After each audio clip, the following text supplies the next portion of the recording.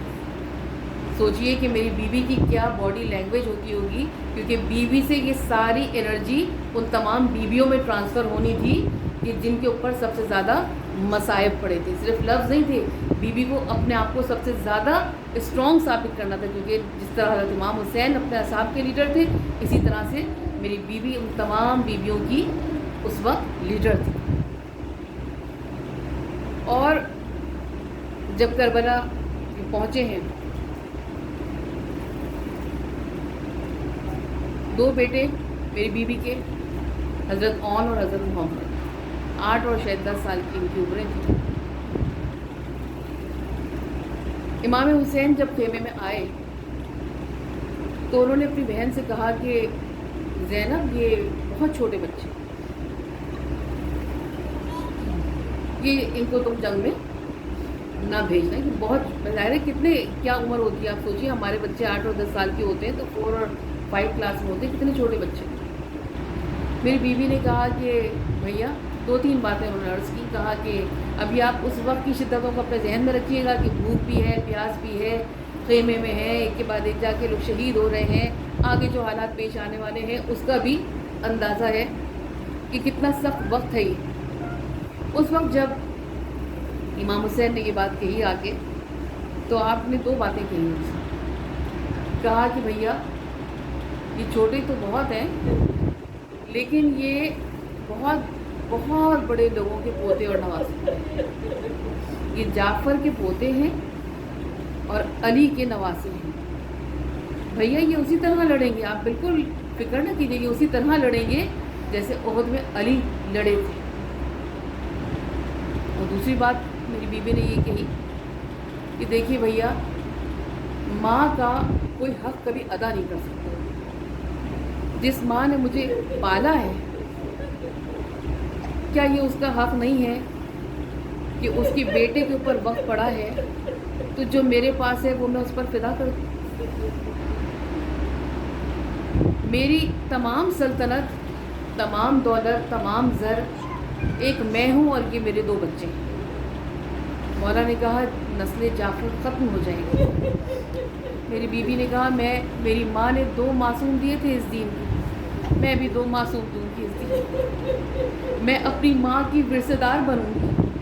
اس نے بھی 2 معصوم بیٹے دیے تھے، میں بھی 2 معصوم بیٹے دوں گی. میرے مولا سمجھ گئے کہ اب بچے بھی بالکل تیار ہیں بلکہ بے قرار ہیں جنگ میں جانے کے لیے، اور بیوی بھی اپنے بیٹوں کو ضرور میدان میں بھیجیں گی.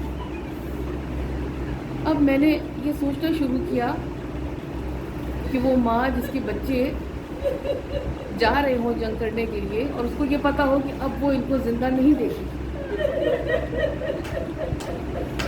اس ماں نے کیسی نظروں سے اپنے بچوں کو دیکھا ہوتا.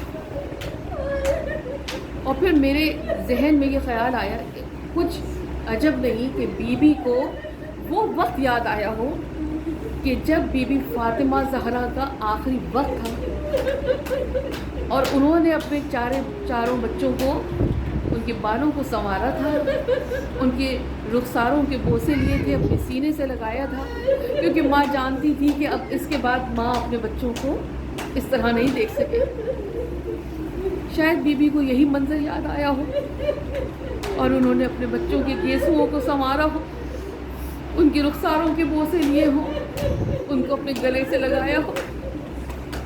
اور اس سے زیادہ قیامت کی بات یہ ہے عزاداروں کہ زینب نے یہ فیصلہ بعد از شہادت اون محمد نہیں کیا تھا کہ زینب کو اپنے بچوں پہ گریہ نہیں کرنا ہے. تو جب جا رہے ہوں گے اور آہستہ آہستہ ماں کی نظروں سے دور ہوتے جا رہے ہیں،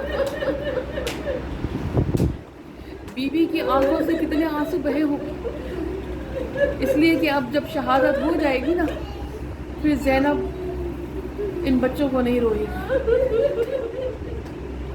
جب شام کے آئے ہیں تمام سر واپس کیے گئے اور شام میں جب مجلس ہوئی ہر بی بی نے اپنے اپنے شہید کے سر کو اپنی گودی میں لے لیا تھا. بس 2 سر تھے چھوٹے چھوٹے بچوں کے. تو شام کی عورتوں نے یہ سوال کیا تھا کہ کیا ان کی ماں زندہ نہیں ہے؟ عزاداروں آپ ان دنوں میں نہ روئیں گے تو کب روئیں گے؟ یہ عزا کے دن ہے اور اس بیوی کو پرسہ دینا ہے جو خود اپنے بچوں پہ نہیں روتی. آخری بس میرا جملہ یہ ہے کہ جب چہلم پر یہ قافلہ واپس کربلا آیا تو بیویوں نے اپنے آپ کو ناکوں سے گرا دیا تھا اور اپنے اپنے پیارے کی قبر پر گئی تھی. اور جب یہ 3 دن کے بعد قافلہ واپس روانہ ہوا تو کہتے ہیں کہ بیوی نے اپنے ناقے پر سے مڑ کے دیکھا گنج شہیداں کی طرف. جو ہلکی ہلکی ہوا چل رہی تھی اس میں میری بیوی کے کانوں نے اور محمد کی وہی آواز سنی جو ان کی زندگی میں آخری مرتبہ سنی تھی. اور میری بیوی نے یہ محسوس کیا کہ گویا 2 ننھے ہاتھ 2 بچوں کے ان کے بازوؤں کو چھو رہے ہیں اور کہہ رہے ہیں کہ اماں آپ سب کو روئی, آپ نے سب کو الوداع کیا. عزاداروں میری بیوی جب کربلا پہنچی, جب تمہارا مدینے پہنچی ہے, بس آخری جملہ سنیے گا, جب میری بیوی کب روئی ہے میری بیوی اپنے بچوں کو جب پہنچی ہے مدینے, میری بیوی اپنی ماں کی قبر پہ گئی ہے. میری بیوی نے کہا کہ تمام بیویاں مجھے تنہا چھوڑ دیں. سب سوچنے لگے شاید بیوی اپنے بازوؤں کی رسم نیل دکھائیں گی اپنی ماں کو. پورا دن گزر گیا لیکن جب رات آئی میری بیوی نے اپنی ہمتوں کو جمع کیا اور اتنا کہا کہ اماں یہ ٹھیک ہے کہ آپ کو بھرا گھر اجڑ گیا لیکن اماں روئے زمین پر زینب کو کوئی ماں کہنے والا